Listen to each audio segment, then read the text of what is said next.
Hi friends, எல்லாரும் எப்படி நல்லா இருக்கீங்களா? குவைத் வீட்டில் பணிப்பெண்ணாக வேலை பார்த்த நபரை தீர்த்து கட்டிய கொடூர சம்பவம். கடைசி எச்சரிக்கையை விடுத்த உள்துறை அமைச்சகம். குவைத்தில் 3500 வெளிநாட்டவர்கள் கைது. வீட்டு விசாவில் இருந்து வேலை பார்க்கக்கூடிய நபர்கள் கம்பெனி விசாவுக்கு மாற முடியுமா? இந்த வீடியோ குவைத் மற்றும் அதை சுற்றியுள்ள வளைகுடா நாடுகளில் நிகழக்கூடிய நிகழ்வுகளை பற்றி சொல்ல போகுது. அதனால இதை பார்க்கக்கூடிய வியூவர்ஸ், நீங்க பார்க்கறது மட்டும் இல்லாமல் நம்மளோட ஃப்ரெண்ட்ஸ் அண்ட் ஃபேமிலிக்கும் வீடியோவை ஷேர் செஞ்சு விட்டுட்டு முக்கியமான தகவல்களை உங்க கிட்ட கொண்டு வந்து சேர்க்கிற என்னைய சப்ஸ்கிரைப் பண்ண மறந்துடாதீங்க. இப்போ வாங்க குவைத்தோட மிக முக்கியமான நியூஸை பார்த்தலாம். நான் உங்கள் ஏகே தமிழா 360 குவைத். குவைத்தில் பல நல்ல அரபி வீடுகள் இருந்தாலும் ஒரு சில மோசமான வீடுகளும் இருக்க தான் செய்யுது. இப்போ பார்த்தீங்கன்னா, வீட்டில் பணிப்பெண்ணாக வேலை செய்த நபரை சித்திரவதை செய்து கொலை செய்த குற்றத்திற்காக அரபி பெண்ணிற்கு 15 ஆண்டுகள் சிறை தண்டனை விதித்து குவைத்தோட குற்றவியல் நீதிமன்றம் தீர்ப்பளித்துள்ளது. இந்த சம்பவம் தொடர்பாக அரப் டைம்ஸ் பத்திரிகையில் வெளியான ஆதாரத்தின்படி சபானாசரி ஏரியாவில் இருக்கக்கூடிய ஒரு வீட்டில் தான் இந்த சம்பவம் நடந்துள்ளது. தன்னோட வீட்டிலேயே வேலை பார்த்த பணிப்பெண்ணை தடியாலேயே அடித்து துன்புறுத்தி படுகாயமடைந்த அந்த பெண்ணுக்கு மருத்துவ முதலுதவி கூட அளிக்காமல் கொடூரமான முறையில் கொலை செய்த அந்த முதலாளி பெண்மணிக்கு குவைத்தோட குற்றவியல் நீதிமன்றம் 15 ஆண்டுகள் கடுங்காவல் தண்டனை விதித்து தீர்ப்பளித்துள்ளது. அதனால குவைத்துக்கு புதுசா வீட்டுக்கு வேலைக்கு வரக்கூடிய நம்ம ஆளுங்க, குறிப்பா இந்த ஹவுஸ் டிரைவர், ஹவுஸ் பாய், தப்பாக்க, கத்தாமா, இவங்க எல்லாமே உங்களுக்கு விசா கொடுக்குறாங்கல்ல, அவங்க கிட்ட கிளியரா பேசுங்க. வீடு எப்படி நல்ல வீடா கெட்ட வீடா என்னங்கிறத டீட்டெயில்ஸா வந்து பேசுங்க. அதான் நல்லது. அது மாதிரி அக்ரிமெண்ட் பேப்பரையும் தயவு செஞ்சு கேட்டு வாங்கிட்டு குவைத்துக்கு வாங்க.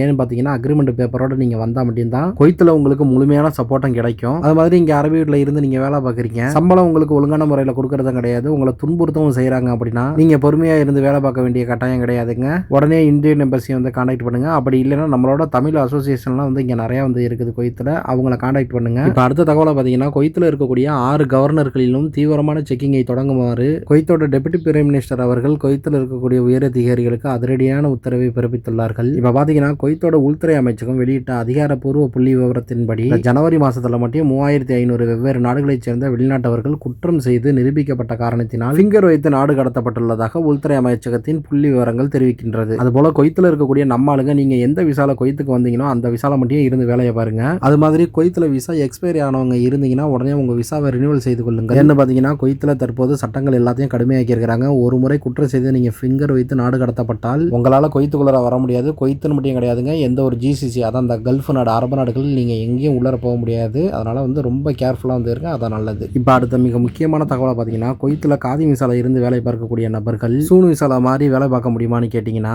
இன்னும் இதை பற்றி அபிஷியலான எந்த ஒரு தகவலும் எந்த ஒரு சேனல்லையும் அரப் டைம்ஸ் பத்திரிகையிலையும் வந்து இன்னும் வர கிடையாது. அதனால இது போன்ற பொருள்களை சொல்லக்கூடிய நபர்களெல்லாம் வந்து நம்பாதீங்க. இதை பற்றி எந்த ஒரு லீகலான ப்ரூஃபும் வந்து கிடையாது. அதனால நான் உங்களுக்கு முன்னாடி சொன்னது தான், உங்களுக்கு வீட்டில் இருந்து வேலை பார்க்கறதுக்கு பிடிக்கல, உங்களுக்கு சம்பளம் பிரச்சனை, சாப்பாடு பிரச்சனை, உங்களை துன்புறுத்துதோ அப்படின்னா உடனே இந்தியன் எம்பசியை கான்டாக்ட் பண்ணுங்க. ஒருவேளை உங்களால் போக முடியல அப்படிங்கும்போது நீங்க இங்கே தமிழ் அசோசியேஷன்ல நீங்க சொன்னீங்கன்னா அவங்க உங்களுக்கு என்ன எதுன்னு பார்த்துட்டு கிளியர் பண்ணி விடுவாங்க. அது மாதிரி டிசம்பர் 23ஆம் தேதிக்கு பிறகு நீங்க ஊருக்கு போயிருந்தீங்கன்னா, குவைத்திலேருந்து ஒருவேளை நீங்க ஊருக்கு போயிருந்தீங்கன்னா 4 மாசத்துக்குள்ள ரிட்டர்ன் நீங்க வந்துருங்க. இதை நான் சொல்றது வீட்டில் வேலை பார்க்கக்கூடிய நபர்களுக்கு, ஓகேவா? ஏன்னா புது சட்டம் போட்டிருக்கிறாங்க. 4 மாசம் வரைக்கும் தான் வீட்டில் வேலை பார்க்கக்கூடிய நபர்களுக்கு லீவு. டிசம்பர் 23க்கு முன்னாடி ஊருக்கு போனவங்களுக்கு பிரச்சனை இல்லை. உங்களோட முதலாளி உங்களுக்கு அனுமதி கொடுக்குற பட்சத்தில் உங்களால் 6 மாதங்கள் கூட ஊரில் வந்து தங்க முடியும். இதுவே நீங்க ஒரு ஃபேமிலி விசால இருக்கீங்க, இல்லைன்னா ஒரு சூனு விசால இருக்கீங்கன்னா உங்களுக்கு எந்த ஒரு பிரச்சனையும் கிடையாது. நீங்க 6 மாசம் வரைக்கும் ஊர்ல இருக்கலாம். மேலும் இது போன்ற முக்கியமான தகவல்களை உங்ககிட்ட உடனுக்குடன் கொண்டு வந்து சேர்க்கிற என்னைய சப்ஸ்கிரைப் பண்ண மறந்துடாதீங்க.